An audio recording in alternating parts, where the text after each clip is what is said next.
Meet Christina Staeblein from Germany. After a profound crisis in her early 30s, her entire life turned upside down. She left her relationship at a time and embarked on a transformative journey of self-discovery.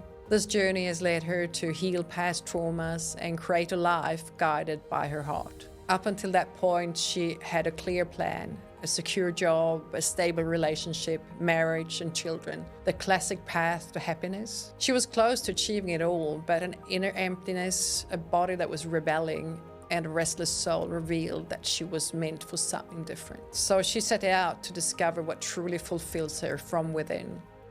And today, she's on a path that feels authentic. She works as a women's empowerment coach, helping women to create lives that meet their deepest needs and heart desires.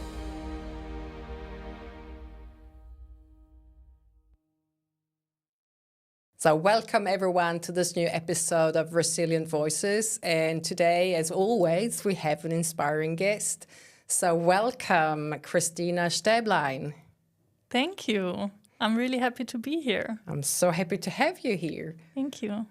So please just tell a bit about your backstory, how you ended up here, or what was the start of the change of your the big transformation in your life. Mm-hmm.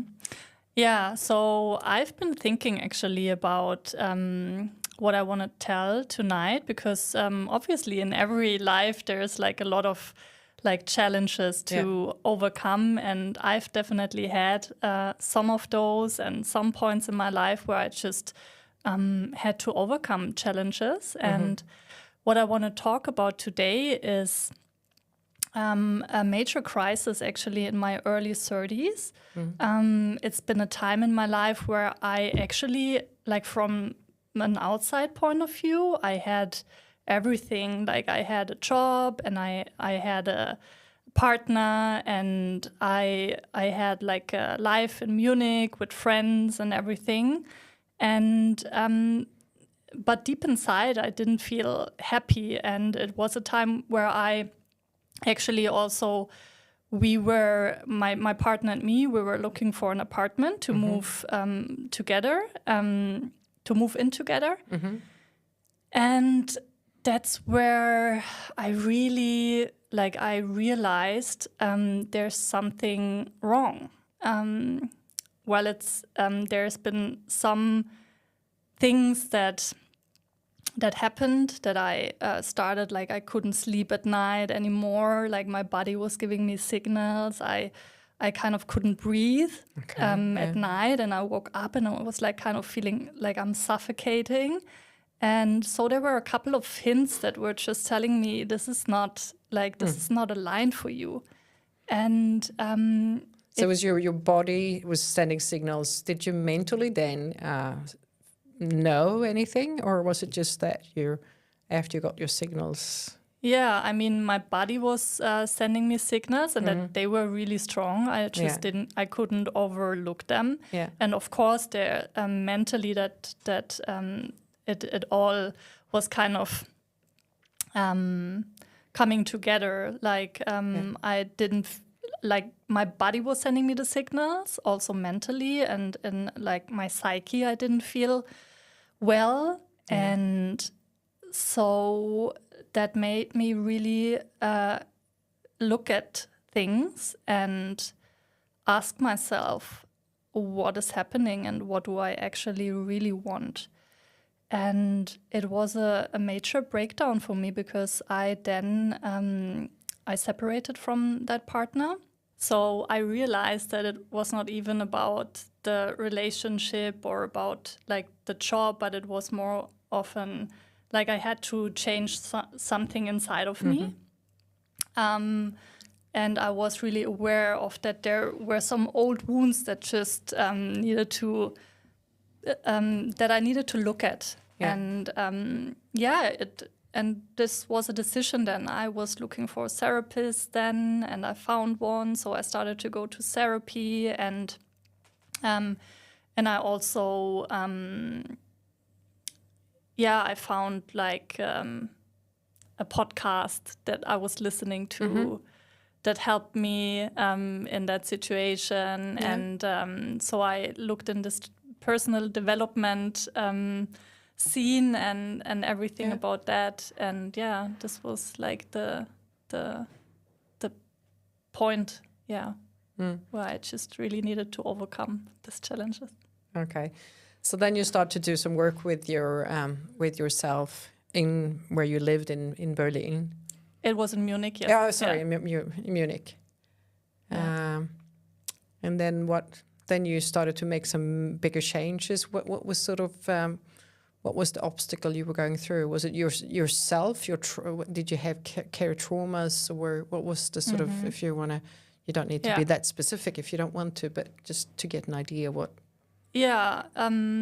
Well, a lot about like really like trauma that I had to work through from childhood as well. Yeah. And yeah, so the work was about looking at those wounds and really like starting to heal and starting to also, I felt empowered in a way. I felt like very broken, but at the same time I felt like there's help, right? And I went to therapy, and I always I like to go there as well, because all the times when I left the office, I felt like relieved, and I felt like, oh, there's another layer that has been uncovered, and that is making me feel more alive again. Because what actually happened is that that I was trying to live a life that looks just good on the outside, you know, that someone is telling you like, oh, this is how success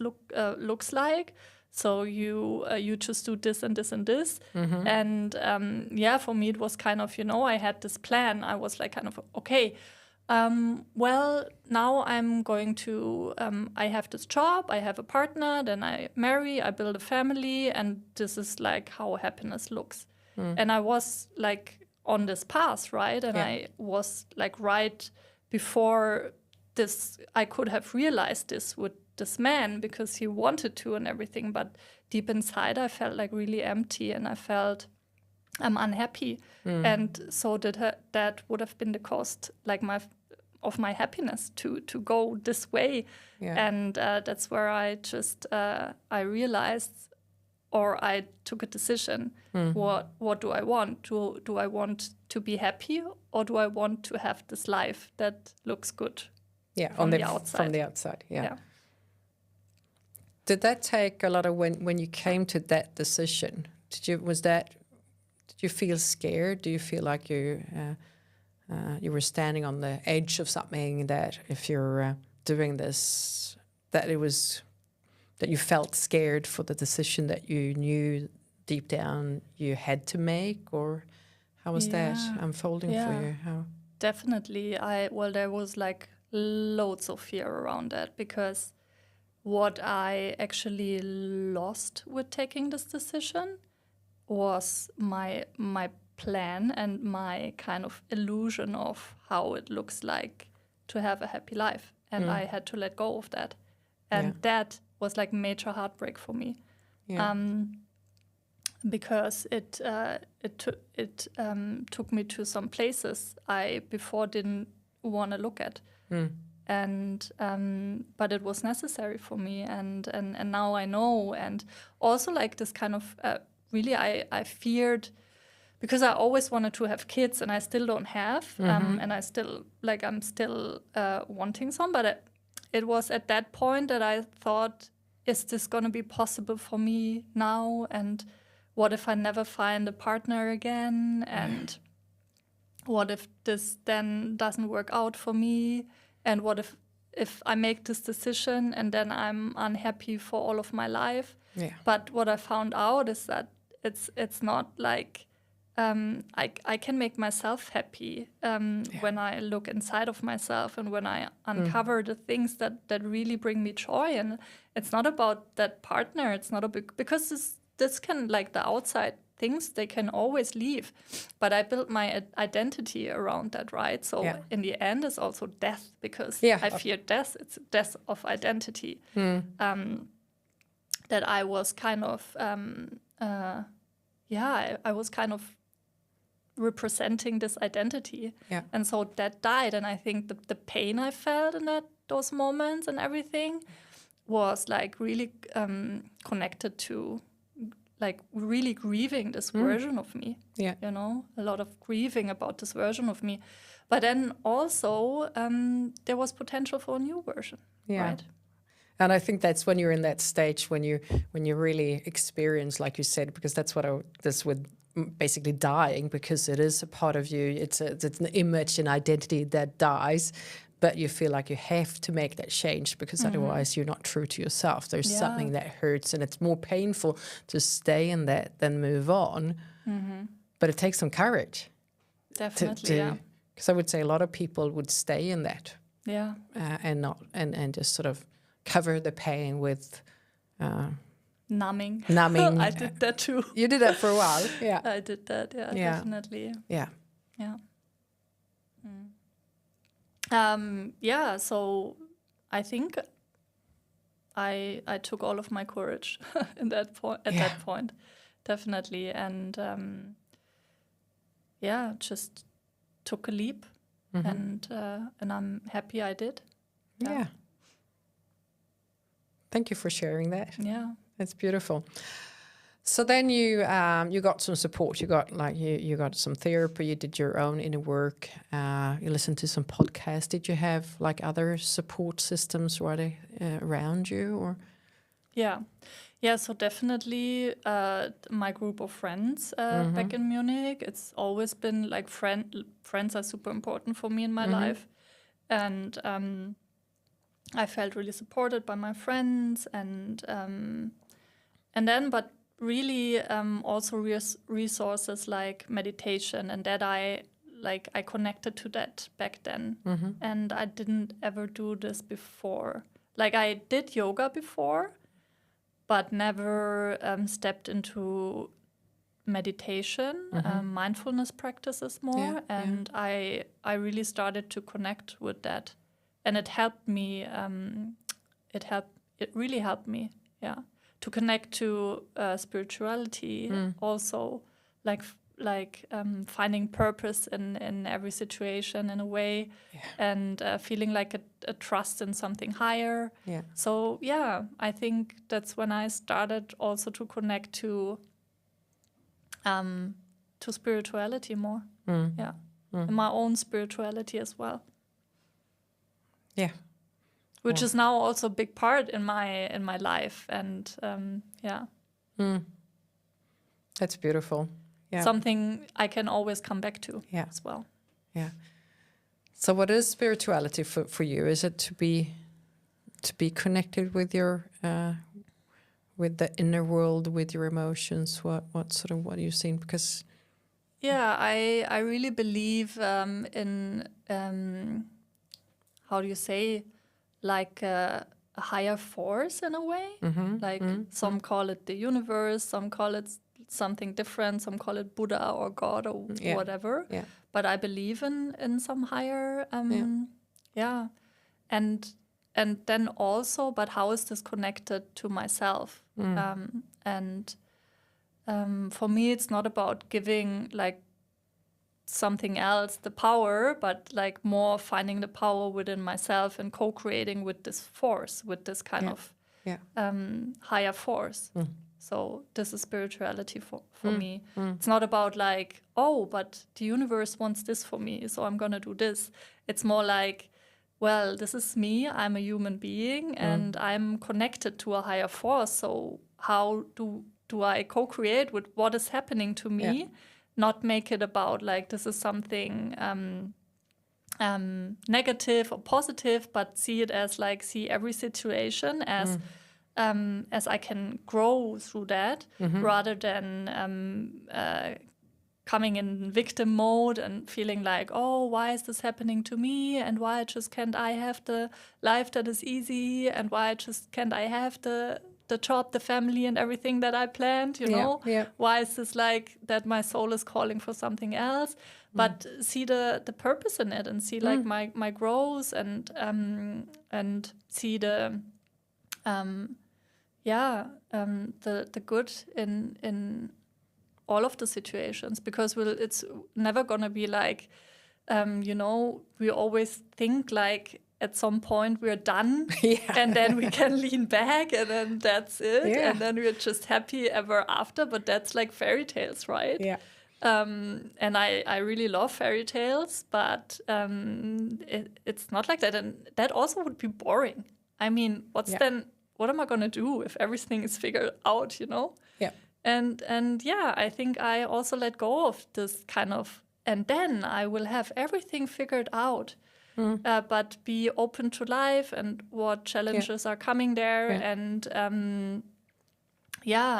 not bury myself. I'm a victim, but take action, and sometimes even maybe it's really small steps, right? But taking the action and maybe asking for help, and maybe just get resourced. Yeah, I think that's a super important, what you're saying, get resourced. Talk about resourcefulness, that a lot of people say that they don't have the resources, but like you say, if you turn it around, say, yes, it is, I have resources within me, but also asking for help and look for the guidance. And I think what you're also saying is that you're not so much in your head, but letting your heart guide you and your soul guide you. And then obviously you need to use your head, but feel into what is this my next step? Is this what I'm going to do? Is that definitely. So I connected back to my intuition as well. I feel like this is also kind of like intuition, heart-led, soul-led. Yeah. I don't know, but it feels like always checking in with myself and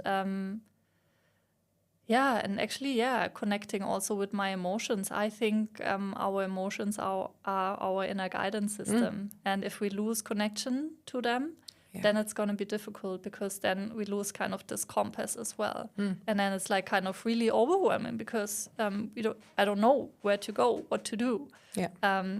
But if I ask my inner world and like I feel what's going on, I connect with my body and my soul and all the parts. And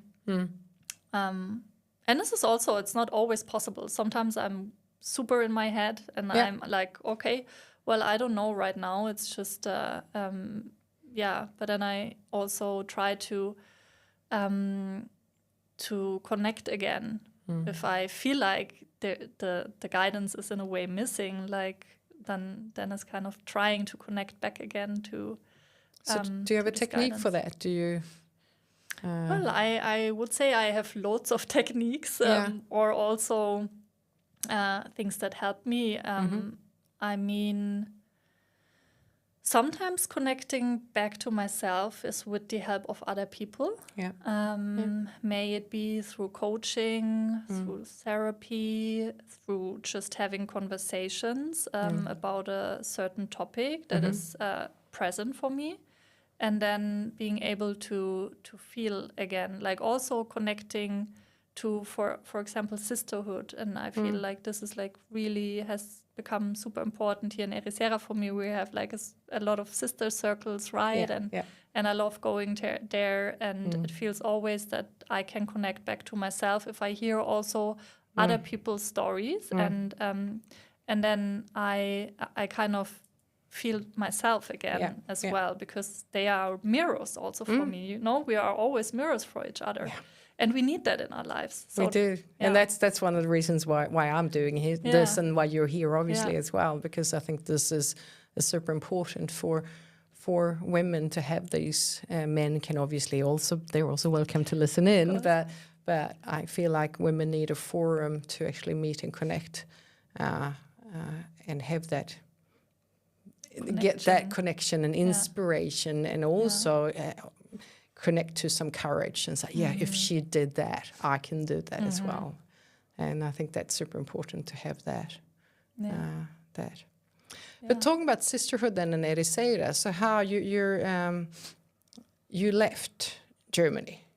Yes, 2 years ago. 2 years ago. 2 years and a bit ago. Yeah. Yes. So what was that decision? Was that another sort of intuitive guidance. Intuitive guide. I said, no, Yeah, no. No, it was Yeah. definitely like in this year. Actually, also the beginning of 2022, I felt like, okay, like it was present for me. I think I leave my apartment and I was like really scared, and I was like kind of, how am I gonna do that? And I lived there for 12 years, I think. So it was really like my safe place as well. And I felt like really comfortable. But it was, so the year went, and I went to Portugal in 2022 and visited a friend who lives in Lisbon. It's a good friend of mine. And then 2022 again, also in May. And I went to Costa Caparica, and we had a beautiful time there.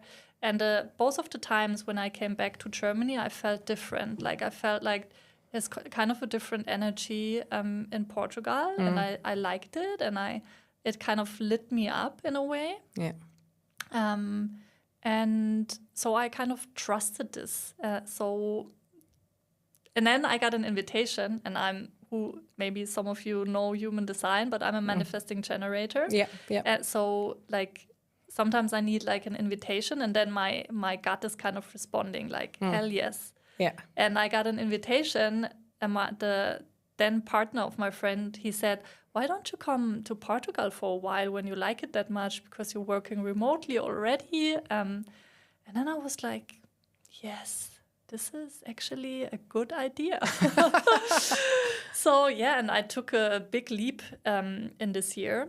I just canceled my apartment in Munich. I sold everything, and I said like, I'm just gonna go to Portugal for 2.5 months, and then like this was my time frame.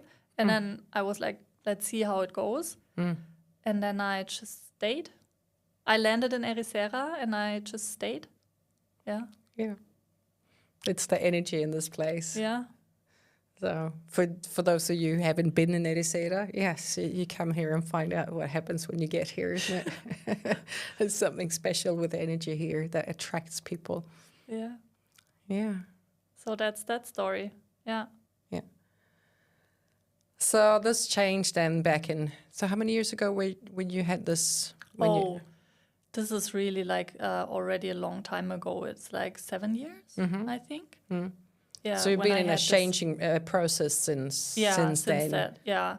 So I then also after that I quit my job, and I made like major changes. Like I got training as a coach, and I just figured out that I want to do something different in my career, because before I was a marketing manager, I worked in marketing. And then, the more I got into this personal development thing, and also this podcast I listened to, it was from a coach, and I felt like this is like really speaking to me. And I was interested in psychology all of my life.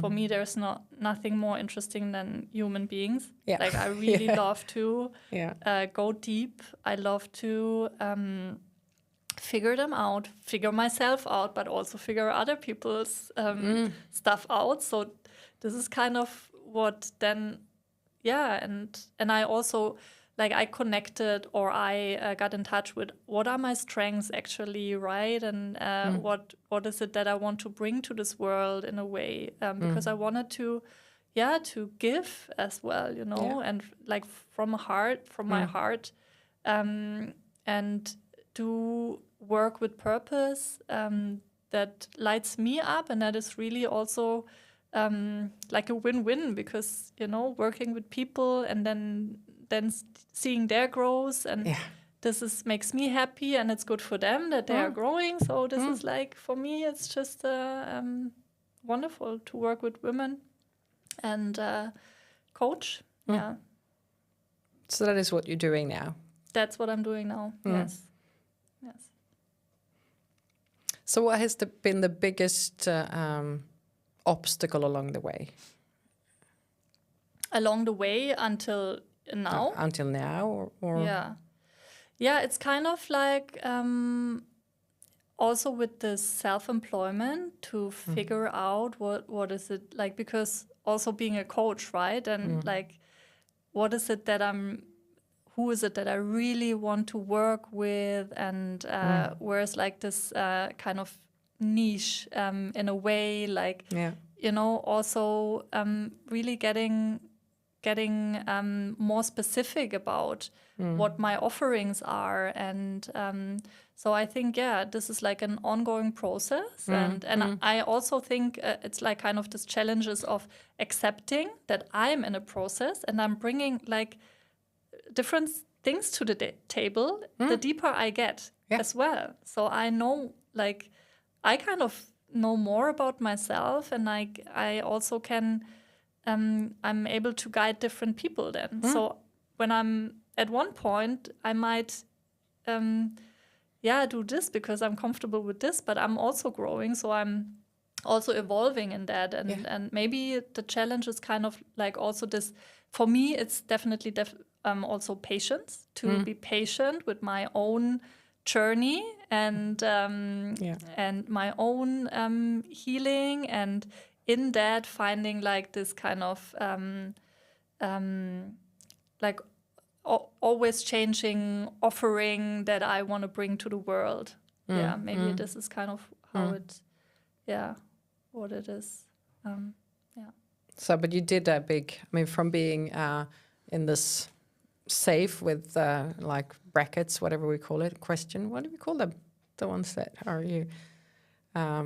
Like a safe job? A safe job kind of thing. And you had your sort of everything organized, and you were sort of to actually leaving that life, leaving Germany, leaving an employment, and just moving into a new country with what that means as well, to move and start like a new business, being self-employed. I mean, so it's a lot of changes in a fairly short period of time. Yeah, also like I think in terms of challenges, a lot of uncertainty. Yeah. And also moving here, like it's not always like, sometimes I feel like, people look at it and might feel like, oh, they are always in this sunny place and it looks so nice, and it is, but it comes along with different challenges as well. Also moving to another country, there's in the beginning I had to deal with like a lot of things, also internal, letting go of the old and kind of starting in a new place, starting off, not knowing people, and not having like a support system that I used to have, right? A lot of things, and finding, so in a way, but what it taught me as well, I changed places a lot. That is also like pretty normal here in Ericeira, because the housing situation sometimes a little bit difficult. So I moved a lot of times, and it did something to me. Before, I was used to really living in the same place. And so I felt also I needed a lot of grounding, especially in the start.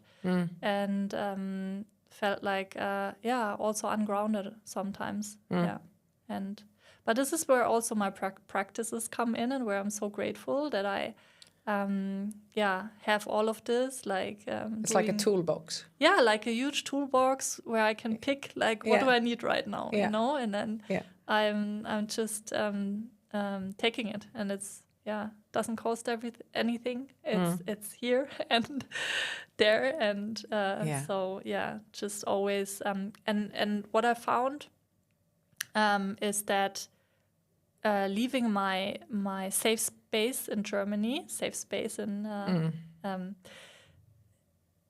that what I found here in Ericeira is that my home is within me. So this is a huge learning, but it gives me so much freedom in a way. So you've cultivated an inner strength, and created your life in a way that that you're always home. I'm always home, and it's not about the outer circumstances.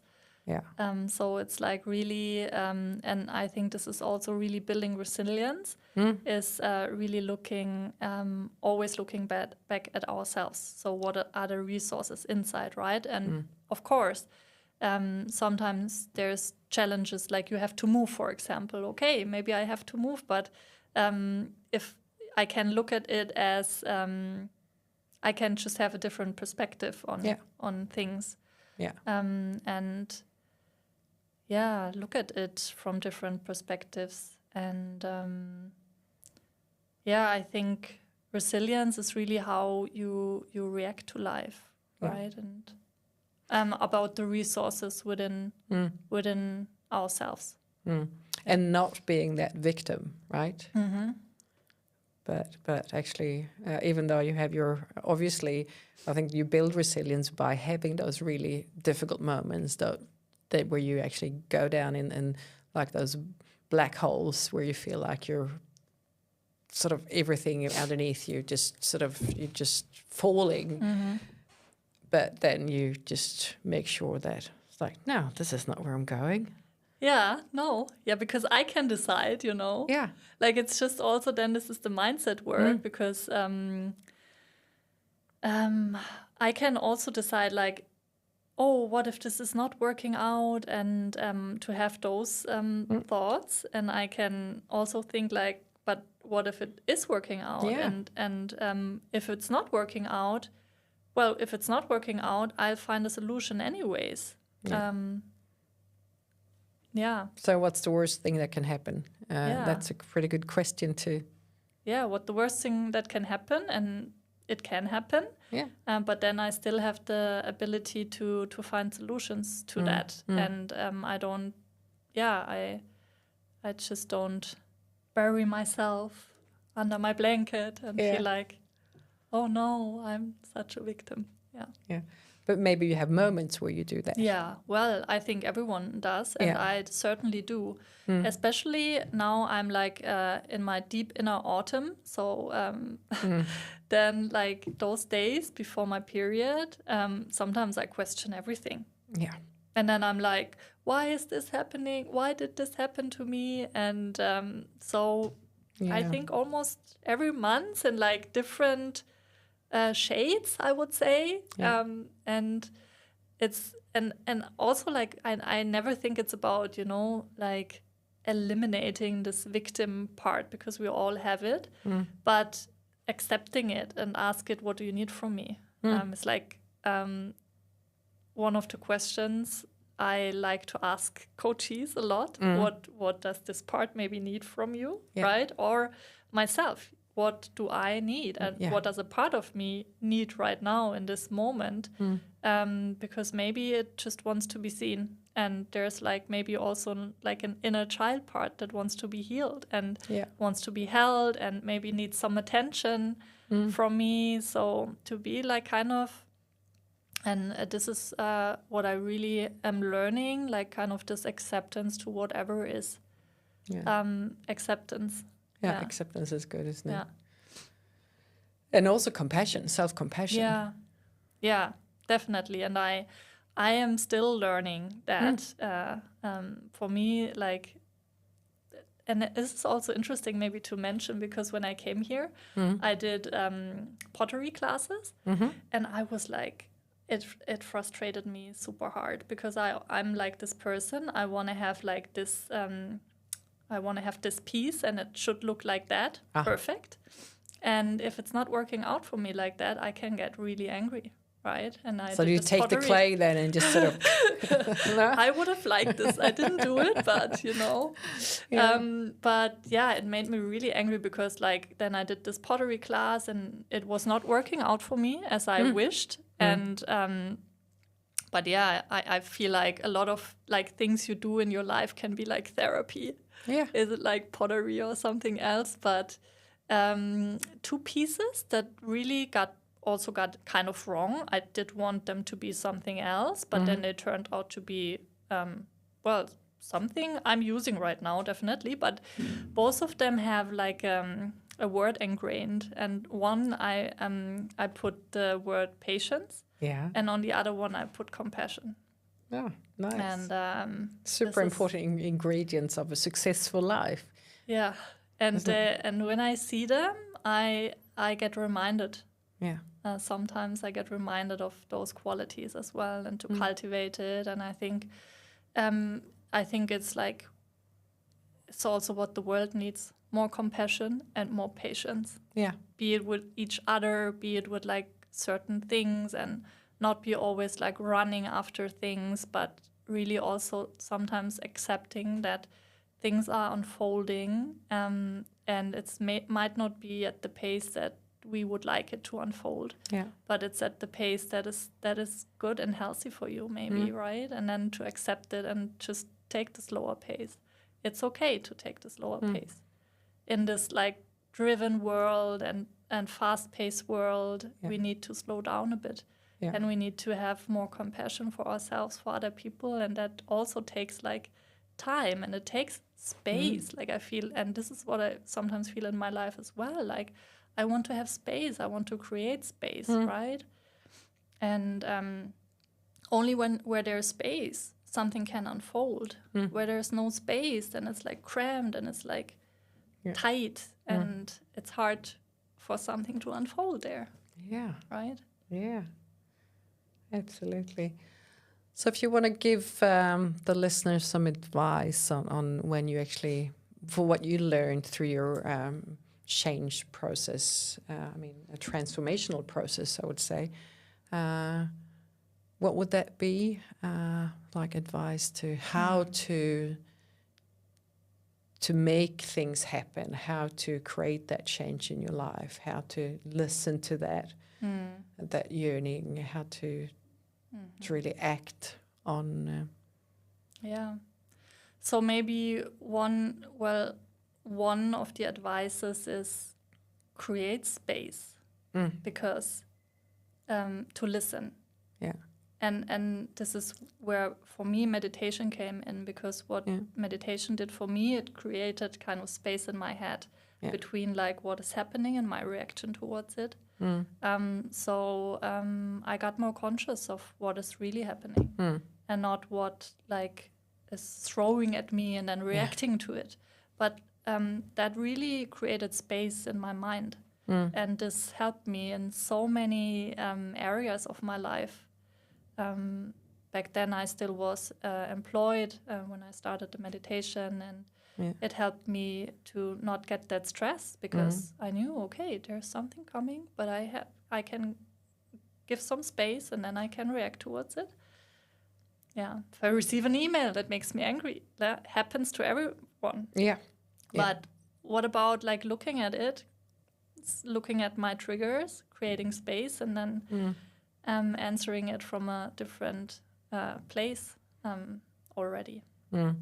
Or give it some time. Give it some time, Maybe you don't have to answer that email straight away, right? You don't have to, You can just, to give space to listen, I would say, is like really one of the advices I would give. And it's for everyone, it's something different that is working. Like how to create space, I guess, as well. For me, it was meditation, but maybe for someone else, it's going to the mountains to connect to nature. Maybe for someone, it is, something else, coloring or whatever. Yeah. And then finding, like, look at what brings you joy, actually, is like one of the advices. Because I figured we are here for this. We are here for leading like a joyful life. Yeah. We're not here for suffering. But a lot of us do suffer most of their lives as well. May it be in jobs they don't like, or in relationships that take their very last of energy sometimes, right? And we're here to be joyful, to have, and that doesn't mean that we have to be joyful every day. It's not about that, but really look at what brings you joy. We forget that. We know that as a child, but then we forget about it, and we don't take the space for doing the stuff. So, I would say connecting to that again, to connect again when you're in a situation, a difficult situation, what is actually bringing you joy, and do more of that. Yeah. Thank you. Yeah. Thank you. Thank you. And so what I hear is that, I mean, so sort of my takeaways from our conversation and from your, like your experience of becoming more and more resilient is that just listen to the body, listen to the discomfort, and take those actions that you need. Maybe talk to someone, seek for advice, seek for help and support, and then just follow that and start to ask yourself the questions. What life do I want to live? Is this my life? Or is it imposed to me by someone else, like society, or this image of how a successful life should be? But if you don't resonate with that, that's not your success. It's not your joyful life. Exactly. And just keep on doing those brave things. But I think that really what it's about, having space, it's about listening, and it's about, like you said, patience, that things will unfold. And yes, you will have difficult days, but there's always a solution. Yes. So thank you so much. It was super interesting. We could continue this conversation for a lot longer, but I think we'll just leave it for the moment. And thank you so much, Christina, for coming here and sharing a little nugget from your story, becoming resilient and actually stepping into more of you, who you are, and into your purpose in life. Thank you so much for having me here. It was such fun. Really, I enjoyed it. Super fun. So thank you. So for our next episode, we will listen to another inspirational guest. I'm not going to give away a name yet because that's not yet confirmed, but it will be fun, it will be interesting, and I'm sure you will be inspired. So thank you for now, and looking forward to connect with you soon again. I encourage you to subscribe to Resilient Voices and follow along on social media, where we'll be sharing updates, resources, and stories from our growing community of resilient women. And if you ever feel inspired or have a story to share, don't hesitate to reach out. I'd love to hear from you. You can also use the hashtag Resilient Voices to connect with other listeners who are on their own journeys of transformation.